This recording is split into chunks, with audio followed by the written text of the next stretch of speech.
Hello all. I was going to make a Metal Gear video tonight, but honestly I couldn't be bothered. Got home at like 8 o'clock, and it's now... No, I didn't get home at 8 o'clock, it's like 8 o'clock now. So yeah, it's 8:15. I only got home about half an hour ago. And I'm tired, and I can't be asked moving my computer in here to record gameplay footage. So I thought I'd grab a bunch of crap from around me and just talk a bit about failures and successes, well, one success, and how quality of one thing doesn't always mean that that thing will succeed. This really is not a video that I've rehearsed or even thought about a whole lot, but I thought it'd be good to talk about because, you know, when things fail, it's usually blamed on everything as a whole. Hang on. Come on. But it's not always the case. There's the cat. You can see it, but close the door. This is when editing would come in handy. So what are we going to talk about first? Okay. So I'll talk about it in the order I got them out in. The first thing is a recent one. And this is why it came to mind. This is a 360 HD DVD player. If you don't know much about HD DVD, it was in a format war against Blu-ray. I'll just close the door again. They are more or less the same thing. I think at the time HD DVDs could hold about half what Blu-ray could, but then you got dual layer ones pretty quickly or some shit. I'm just guessing, but I think that was the case anyway. But I'm pretty sure the main reason that the Blu-ray player won over the HD DVD player is the Blu-ray came with a PS3, and this was an optional accessory. She wants to go out again. Fucking demanding. Live with two women and they both demand my time. That said, this thing is just as good as a Blu-ray player. This one in particular, you can hook this up to your computer via USB, because this hooks up to an Xbox 360 via USB, so this is pretty good. I actually have 3 of these, and you're probably asking why I have 3 of a defunct system. Well, for one, I'm a collector. For 2, the first time I bought one is because I didn't have one, and I just bought it with like 1 or 2 movies, so that was all well and good. The second time I bought one, it came with a bunch more movies, and I thought I might rip it apart, might paint it, might do something cool with it. This one came with a real ton of movies. That's why I have this one. I would have paid the price for just the movies for the price I paid for it. But that's irrelevant. Unless you want an HD DVD player, because I'm looking to offload at least 1. I don't need 3. 2 is my max I can justify for almost anything. So, in case you haven't seen one, it's just like a mini fat 360. It looks kind of cool. I quite like it. And if you have it takes up your back USB port, because when the fat 360 was out, the back USB port was made for the wireless adapter. So this one actually has a thing for the wireless adapter and a USB hub as well. So that's cool. I like to get that set up in my my theatre room, and I have all that set up. But at the moment I don't, so it's irrelevant. So that's my first example. This, by all means, was good. This was very good. The HD DVD format was very good. As good as Blu-ray. The decisive factor may have just been the fact that the PS3 came with one. You know? That's what made it a little bit more popular. Next. N-Gage. Now, this is the N-Gage QD. This is the second model. The first one had its problem, but I actually quite like it better. The D-pad was nicer and the buttons were nicer, in my opinion anyway. I think I'm the only one who thinks that. But the main problem with that is, when you have to talk on it, you got a normal phone to say it like this, you'd hold it like this. And that's fine. With the original N-Gage, you'd hold it like that. And it's strange. It's not what we're used to. It's like when you have games on the NES where the buttons are reversed, you know. What is it? B is usually jump and A is attack, or is it the other way around? And then they switch it on you. I haven't played an NES game in a little while, so I don't remember. It's unnatural, almost. The reason that this thing failed was because, or for one, there was only a few games released on it, and it was expensive. And the games were expensive. And most of the games that got released on it were absolute utter shit. Case in point, the most expensive game you can get now is Sega Rally. and that blows. I tried to play it, and it's fucking awful. On top of that, it was really easy to pirate games, so why would software companies bother when they're going to get easily pirated and they wouldn't sell even if they weren't? But like the biggest flaw in the hardware of the original model was you had to actually take the battery out and turn off your phone to change game cartridges. Now, could you imagine if you had this, and every time you wanted to change the game, you had to rip the battery out?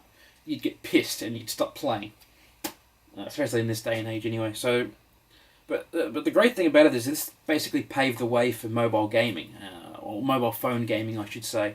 Before this, there wasn't really many. Like, you had Snake and all that kind of stuff, but there was no really hardcore kind of gaming on phones. And then this brought it out there. Now, this was a pretty spectacular failure. There wasn't a whole lot good about it, but there were some good games. It's just that for some reason they decided to release it on the N-Gage rather than some other systems. There's some games that are exclusives. I don't think any of the exclusives are any good, to be honest. I am going through them all. I've played one N-Gage game, or two actually, Sega Rally and Mile High Pinball, and I'm on a 50-50 strike rate at the moment, so I'm just going to check the camera's still recording. Give me a sec. Yes. 6 minutes in. I do need to get a proper camera, but for now, I've only got a digital photo camera which records HD footage, so... what are we going to do next? Now, this is not really foresight or anything. I'm just sort of saying for the current landscape, and this goes for current or next gen consoles as well as the handhelds. But you got a 3DS XL and a PS Vita in a cover. Now, both of these systems I have not used in a very long time for a very simple reason. There aren't very many good games coming out on these. That's just my opinion. Of course there probably are heaps, but not many that I've actually seen. Like the Vita, I go to the shops and it doesn't seem to change what they have. It's like 20, 30 games and that's it. So there's not a whole lot of software being released for the Vita. That said, I quite like the Vita. It's nice to hold. It's nice and chunky. I've got a big fat hand, so it's nice to hold. And the thumbsticks could be standing to be a little bit bigger, but other than that, and the fucking back touchpad being used, it's nice. And I like the fact that they've gone from UNDs to memory cards. I quite like the way they did things with that, and the fact that you can use it as a mobile data thing. I'm good with words tonight. That's a really good idea.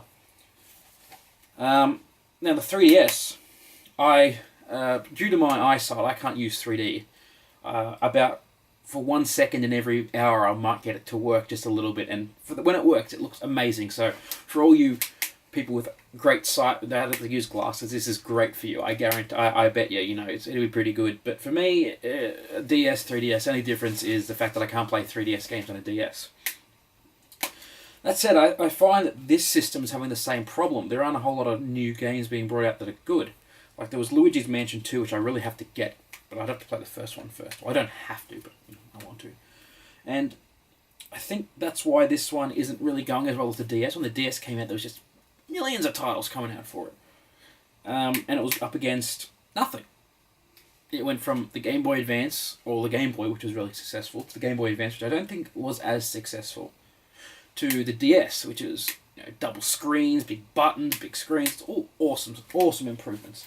So that's why that one sort of succeeded. Now you got the Vita, you got the DS, and you got the 3DS and the PSP to a lesser extent, which I think was a great system, but it kind of went down the shitter as well. But it's another story.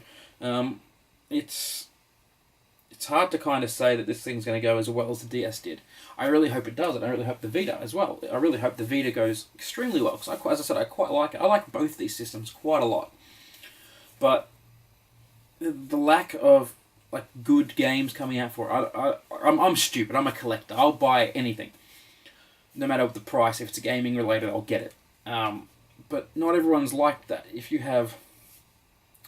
Just say you have, it's Christmas time and you want to buy your kids one of these, a portable gaming system.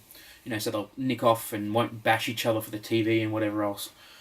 You're not going to spend, $200-something on a 3DS when you could buy a DS. Still brand new, you can buy them for $100. At least over here, you can probably get it for less anywhere else. But the library of games isn't that much more open. Why would you spend the extra $100? For $100 you can buy 3, 4, 5 games, Makes no sense to me. The next one is a look. The next, I'll preface this with saying I'm not denying this was a complete failure as a system, but it's. I don't think it was completely the fault of the games. Maybe a little bit, not completely. It's the Jaguar. Now I've picked out 2 games that are actually pretty good. Because I'm a jerk like that, I have to give you a good example. So there's only about, I think, 60 or so Jaguar games. Now the reason there are so little is, and this is not from personal experience, this is from what I've read and what I've heard about, and my programming knowledge comes into it a little bit, but not knowing the hardware and how it works, whatever. The way that the Jaguar got to its 64-bit thing was having multiple different 16 and 32-bit processors joined together into one 64-bit, and it was kind of really difficult to program for. So there weren't a whole lot of games being brought out. No one's going to waste their time on that when you had the PS1 and the 64 as well, to a lesser extent. But that said, there were some good games. These are 2 games I don't think that were released on anything else, if I remember correctly. I think that one was on PC a bit later on. But that was the Origins of Alien vs. Predator. It's a really good game. And that was Tempest 2000, which I can't remember what they released Tempest, the original one on. I think it was an arcade game, but this one was on the Jaguar. And the Tempest 3000 one on the new on DVD player system. Good choices for system mates. So, for the Jaguar's demise, it wasn't the games, I don't think. There are some really good games. I have 5 games. One of them Cybermorph, which is garbage. That was a package. That doesn't count. I got Cannon Fodder, which I've never played, and Syndicate, which is really good. So 3 out of the 4 games I've played are great. I mean, that's a pretty good strike rate. And considering there aren't that many games for it, you'd expect for that strike rate to be about that much as going forward.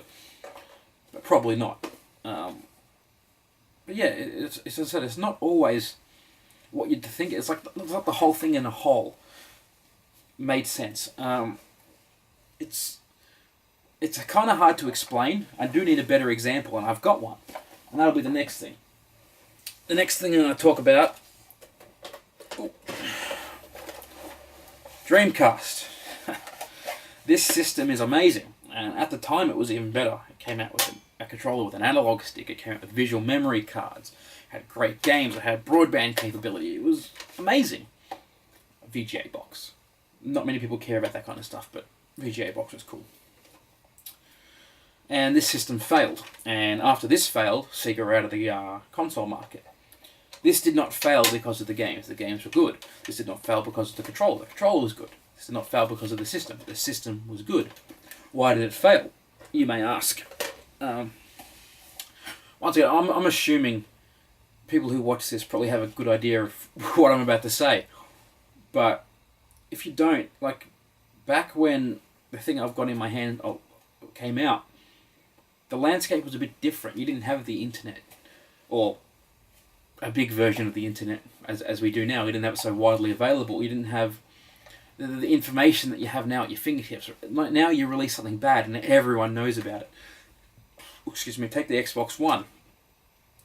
The whole world was up in arms about the DRM on it.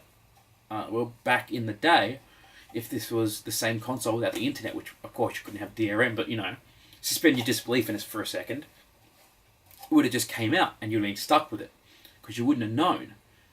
Well, for a thing that big, you probably would have, but you just follow along. So the next thing, the reason the Dreamcast failed, besides the fact that I think my one's broken, 32X. So Sega Mega Drive, Sega Genesis this life cycle was ending. They were ready to release the next system, which was going to be... Sorry, let me just get my bearings. So the Sega, they released the add-on, which I believe the Mega CD came first, or the Sega CD, or I think it's the old Mega CD in Japan. And that was to extend the life cycle of the Mega Drive. And it was shit. The system in itself is okay. You could play some really nice side-scrolling 2D games on it, but that introduced FMV games. And FMV games, for the great majority, suck. And it was expensive, and then again, not a whole lot of games got released for it, so why buy it? Then this came out for it, which was another add-on. And there weren't very many released games, and they were all mostly crap, I think. Yeah, I think the only decent game was like Knuckles Chaotix or something, but yeah, not a lot of games, expensive. Why bother? And that people knew there was another console coming out in the coming months. They were planning to release a Neptune, which was basically this on its own, and a Sega Saturn, which obviously came out. And it was about 12 months after they released this, they released the Saturn. I think it was actually already out in Japan when this came out in America. So, I mean, you're basically taking your customers for a ride, and that created some significant backlash for Sega. No one wanted to buy the Saturn. And the Saturn was a decent enough system. It was, for the generation it was good. But when they released the Dreamcast was ahead of its time. It was amazing. But because of this, it failed. See, this has nothing to do with that. But that's what caused it to fail. It's not always what you'd think. It's not just the games. It's not just the console. It could be anything. It could be this mushroom fucking turd piece of shit. And my next example of that. PC Engine Duo. Commonly known in America as the TurboGrafx 16. The TurboGrafx 16 was a 16-bit console that came out at the same time the NES and the Master System were released. Well, not released, but when they were out. So 16-bit system and 8-bit generation. The system is great. The games, for the most part, are great. But it wasn't advertised very well. I believe it did pretty well in Japan. But in the rest of the world, it went kind of crap. So there were only about 96, I want to say, games released on the American TurboGrafx. Which is disappointing because it was a great system. And then they released the CD add-on, which was good again, and they released more games with not a lot in America once again. So the PC Engine Duo is basically the Hue card system, which is what the games came on. They came on like little credit cards, like in the Master System 1, and the CD system joined in. That's kind of a brief thing. If you've never heard of a TurboGrafx or a PC Engine, definitely go look them up. There's some great games for it. Like a lot of Bombermans on the PC Engine, a lot of the original Street Fighter was on, I believe, the CD. I want to say. Never mind. I'll think of myself later. Now, the next thing I'm going to say is probably not going to win me a whole lot of fans, which is funny because I don't have any. So I have here 5 Xbox 360 games. Now, if you're a 360 player, you'll probably notice 2 of them. I'll point them out to you. Call of Duty Black Ops 1 and 2. Now, everyone's played Call of Duty, sadly. And it's one of the most, it is the highest grossing video game of all time. I think only GTA 4 came close.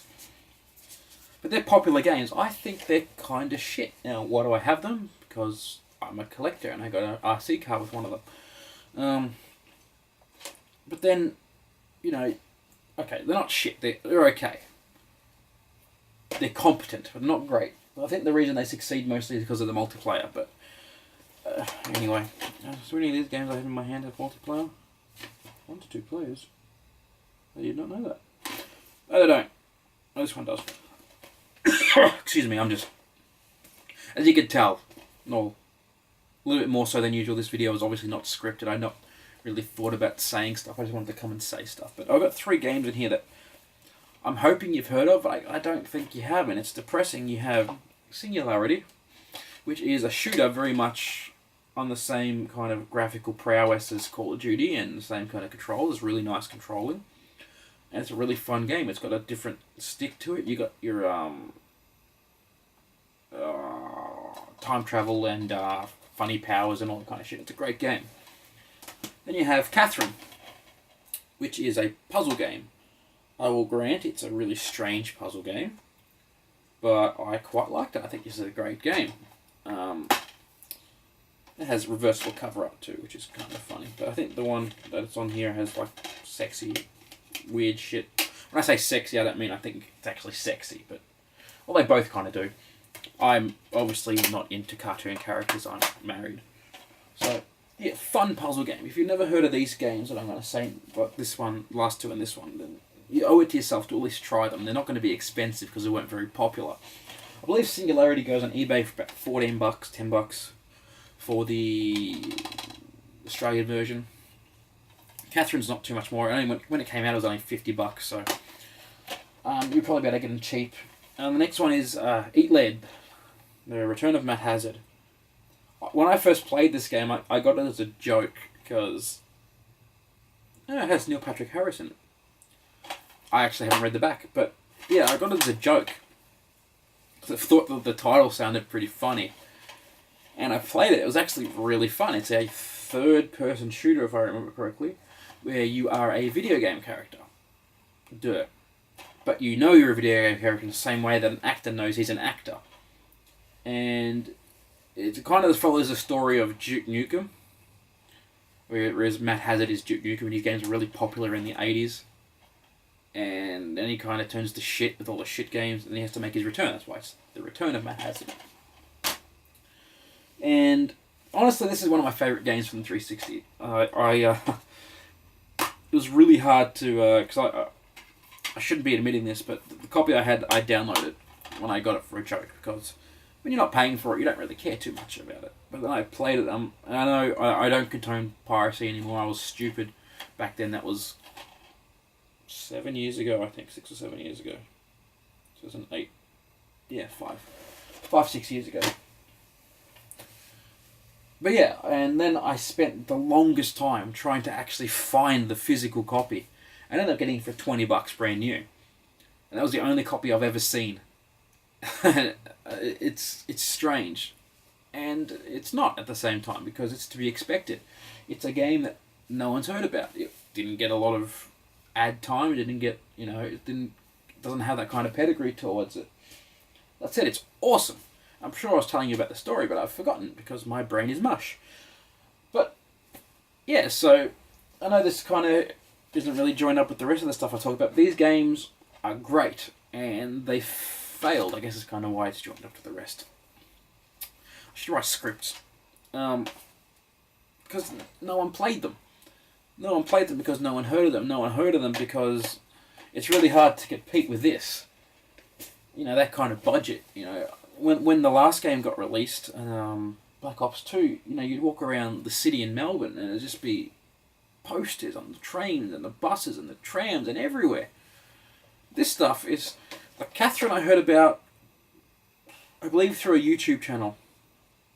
I want to say TV and Lust because he likes this kind of stuff. This one was another mod on my pirate jobs. And I still haven't finished it. Every time I go to play it, my Xbox breaks. It's another one of those games. This game and Prince of Persia Classic. First time I got Prince of Persia Classic, I bought it off the Xbox Live Arcade and my Xbox red ringed. I didn't play it for a while, then I got a new Xbox. I was playing. I'm like, I'll play Prince of Persia Classic, and my another Xbox red rings, and I haven't played it since.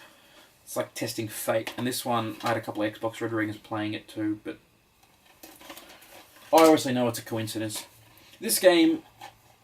This is the only copy I've found in Australia without going on eBay, and I don't think it's an Australian copy either. It's a American copy. Oh no, it's a PAL copy, but it's not. It's German. This is a German's copies. And you can see the that sticker is on top of the cover. I call this Peggy. It's Peggy European, I guess. I thought they were American. That's the ESRB. I'm talking shit again. So what was the point of this video besides talking to myself in a room for however long I've been talking for? The point of this video is to point out the fact that not everything is as it seems in the gaming world. It pays to venture out. Most of the time you venture out, you fall into a fucking hole, but sometimes you get gems. This one, and this one are three very good examples. If you like puzzle games, play that. If you like first-person shooters, play that. If you like third-person shooters, play that. Hopefully you like all three, because I certainly do. I think they deserve a bit more sales. I don't think you can buy them new anymore, but anyway. Playing Call of Duty all the time. Well, it might be fun multiplayer. It's the same thing over and over again. And I understand that you could probably say, well, you're just playing the same different first-person shooters that are all the same. So what's the big deal? Oh, that little bit, the graphics change a little bit, the setting changes, and it all changes. I particularly like single-player games. I don't like multiplayer games. I don't like people telling me that they've slept with my mum. It's kind of disturbing. But yeah, I'm still rambling on. I'm going to call this video, I think, Ramble 3, Ramble Harder or something. A Ramble with a Vengeance. I think I made a couple of these before. It's I was talking to my wife before. I'm like, yeah, what do you want to do tonight? Oh, I want to do my homework. She's studying. Great. I guess I watch Breaking Bad. I watch Breaking Bad now. What am I gonna fucking do? I guess I'm gonna go talk to my camera. Yeah, my life story. It's whatever I'm doing, trying to stand up the HDD box. It's not working. It's not gonna stop. I don't think I have much more to say. If you have subscribed to me and you haven't seen the Mithras LP channel, I won't put a link to the thing below because I'm going to forget. Just search for the Icarus pile. It finally went up the trailer in the first episode. Basically, it's our quest, me and Steven's quest to play everything. Plus a bit more. Quest to 2000. That's only 18 something there. But yeah. I also shall be hopefully doing some electronics videos in the near future. I have bought some things to make my own circuit boards, and I'll have to be making my own AV switch very soon because I have all the parts for that. I just got to make the circuit board, and I'll be, if I can get it to work, I'll be putting up a tutorial on how to do circuit boards printed at home via a laser printer, junk mail, and harsh chemicals that can ruin everything. But more on that later. And I'll also hopefully starting my other project. The only reason I haven't done it yet is because if I don't print a circuit board out for it, I have to use 960 wires. And that would be actually pretty expensive. And I can't be asked soldering. So what's that? That's 1920 ends. Stripping, tinning, and soldering them things. So if I can get away with doing that, that'd be great. Sort of cuts it in half how many I have to do. But yeah, I think I'll leave it there. No doubt the Maltese in me wants me to keep talking as I'm saying goodbye to everyone. If you've ever seen a Maltese people talk, it's quite funny. They say goodbye, and then they walk to the front door, then they say goodbye, and they start talking, and then they walk outside, and they start talking and say goodbye, get to the car, stop. You get it. Nothing to do with gaming, of course. But then again, my channel isn't to do with gaming at all. No. What else good have I got on the shelf? Okay. Well, I have you. I'll give 2 more examples of 360 games that are crap and good. And they both start with S, so they're kind of easy to get to. Now, one of them, oh shit, is universally panned for being bad, but it has a good license attached to it. Connect Star Wars. I've seen gameplay of this. But then you have a game that didn't get a whole lot of attention, and it's a bit sad because this is another one of my pirate classics that I got. I'm just like, I really have to get this. I have to buy this game. It is Stranglehold. This is the Steelbook Collector's Edition. This is a third-person game in the same vein as Max Payne. You do all the slow-mo shit. I think a bit of Kung Fu. I haven't played in a little while. This has been a while since I played this. It's 2007. Fuck, I'm getting old. Either way, and this is based on the movie. What movie is it? Hard Boiled. It's like a sequel to the movie Hard Boiled, which I tried to watch, but it's all in insert other language. And I hate subtitled movies. I usually watch movies with my headphones on, doing something else, which I know isn't good. But yeah, this game is amazing. This is an awesome game. Like I was speaking to Steven about it. He's like, have you heard of Stranglehold? I'm like, you fucking love Stranglehold. Look, I got a Steelbook. Yeah. It's like, you're like the only other person that's heard of it. And it's true. I'm going to go through all my games, and it's going to be a big fucking stack, and say, here is 100 games that are awesome. You should go play them. But I am actually going to leave it there because my throat's getting sore. I shall hopefully be putting up a Metal Gear video in the next couple of days. If not, see you when I see you, which will be never, because I can't see you. Alright, I'm going. I gotta clean up this mess. The camera's still recording for another 15 seconds, so this is the aftermath of playing games with Steven. I gotta clean up all this shit. Yeah, and you can see behind here, more shit. Yeah, bye.